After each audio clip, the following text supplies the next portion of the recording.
और ये तस्वीरें राष्ट्रपति भवन की और इटली की प्रधानमंत्री इस वक्त राष्ट्रपति भवन पहुंची हैं और प्रधानमंत्री नरेंद्र मोदी वहां पे तस्वीरों में नजर आ रहे हैं। एक सेरेमोनियल रिसेप्शन, इटली की प्रधानमंत्री इस वक्त तस्वीरों में और प्रधानमंत्री के साथ में शेक हैंड की ये तस्वीरें और दोनों ही नेताओं के चेहरों पर खुशमिजाजी के साथ में एक दूसरे का स्वागत करते हुए और राष्ट्रपति भवन में इटली की प्रधानमंत्री का स्वागत और प्रधानमंत्री की मौजूदगी और यहाँ पर निश्चित तौर से जो एक रस्म अदायगी की नहीं बल्कि एक अपने आप में सम्मान देने का जो भाव होता है वहाँ नजर आएगा। यहाँ पे गार्ड ऑफ ऑनर दिया जाएगा और इटली के प्रधानमंत्री के सम्मान में यहाँ पर रेड कारपेट बिछा हुआ दिखाई पड़ रहा है जिस पर वो चलती नजर आ रही है। भारत अपने इस मेहमान को सम्मान दे रहा है, ये इस बात का प्रतीक होता है और उनकी मौजूदगी ये दर्शाने के लिए काफ़ी है कि भारत और इटली के संबंधों को आगे बढ़ाने के लिहाज से किस तरीके से बात बढ़ेगी। निश्चित तौर से राष्ट्रपति भवन की ये गारद जो कि यहां पे सलामी देगी।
रायसीना डायलॉग का 8वां संस्करण आज से शुरू होने जा रहा है। इटली की प्रधानमंत्री जॉर्जिया मेलोनी चीफ गेस्ट है, मुख्य अतिथि हैं और प्रधानमंत्री नरेंद्र मोदी उद्घाटन करेंगे। रायसीना डायलॉग का 3 दिन के सम्मेलन में 100 देश शामिल हो रहे हैं। और ये तस्वीरें अपने आप में बहुत कुछ बयां करती हैं। राष्ट्रपति भवन की ये तस्वीर है जहां पर इटली की प्रधानमंत्री जॉर्जिया मेलोनी भारत यात्रा पर आई हैं। प्रधानमंत्री से शेक हैंड के बाद में प्रधानमंत्री के कैबिनेट के तमाम जो सहयोगी सदस्य उनके साथ में एक परिचय होता हुआ, तमाम केंद्रीय मंत्री और तमाम वरिष्ठ अधिकारी जो केंद्रीय स्तर पर जुड़े हुए हैं, सेना के अधिकारी, उनके साथ में एक परिचय, मुलाकात, शेक हैंड। और इसके बाद में निश्चित तौर से हम वो तस्वीरें भी देखेंगे जब प्रधानमंत्री मोदी और इटली की प्रधानमंत्री जॉर्जिया की एक तस्वीर साझा तौर पर सामने आएगी। निश्चित तौर से ये बेहद महत्वपूर्ण मौका और ये अपने आप में बताने के लिए काफ़ी है कि कैसे भारत और इटली अब और ज़्यादा करीब आ रहे हैं आपसी सहयोग को लेकर। और प्रधानमंत्री मेलोनी के साथ जो प्रतिनिधिमंडल आया उनके साथ में प्रधानमंत्री मोदी इस वक्त मुलाकात करते हुए, परिचय प्राप्त करते हुए, निश्चित तौर से ये शेक हैंड का वो दौर, एक औपचारिक मुलाकात, और प्रधानमंत्री इस शिष्टमंडल का भारत में अभिवादन कर रहे हैं, स्वागत कर रहे हैं। और निश्चित तौर से ये बताने के लिए काफ़ी है कि भारत और इटली के आपसी संबंधों को मजबूती देने के लिहाज से ये यात्रा काफ़ी महत्वपूर्ण होगी। भारत की G20 अध्यक्षता की पृष्ठभूमि में इस वर्ष का संस्करण विशेष महत्व रखता है।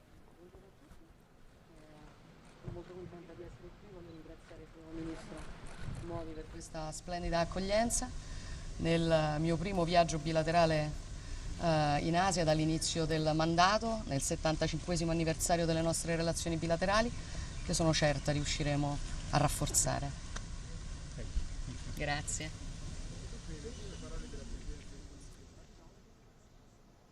भाषा भले ही अपने आप में भी समझ में ना आई हो, लेकिन चेहरे के जो भाव हैं वो ऋतु साफ समझ में आते हैं कि चेहरे की खुशी इस बात को दर्शाने के लिए काफ़ी थी कि जो उनका स्वागत हुआ, इस्तकबाल हुआ, उससे वो खुश नज़र आ रही हैं इटली की प्रधानमंत्री जॉर्जिया मेलोनी। और उन्होंने निश्चित तौर से इस बात के लिए भारत सरकार का शुक्रिया अदा किया होगा और अपने इस यात्रा को कैसे एक तरीके से दोनों देशों के बीच में एक महत्वपूर्ण संबंधों का आधार बनेगा, उस दिशा में भी बात रखी होगी। और ये बिल्कुल, और अब से थोड़ी ही देर में दोनों ही देशों के बीच प्रधानमंत्री नरेंद्र मोदी और प्रधानमंत्री मेलोनी के बीच द्विपक्षीय वार्ता भी होगी। अब से थोड़ी ही देर में ये औपचारिक स्वागत की तस्वीरें आप देख रहे हैं राष्ट्रपति भवन से। बिल्कुल, ये पावरफुल क्लिक कह सकते हैं क्योंकि दो देशों के प्रधानमंत्री राष्ट्रपति प्रांगण में मौजूद, शेक हैंड किया, खुशी के साथ में इस्तकबाल हुआ। और निश्चित तौर से इस वक्त अपनी कुछ बात को साझा करती हुई प्रधानमंत्री मेलोनी प्रधानमंत्री मोदी के साथ में, और वो निश्चित तौर से खुश नज़र आ रही। चेहरे के भाव इस बात को साफ तौर पर इंगित कर रहे हैं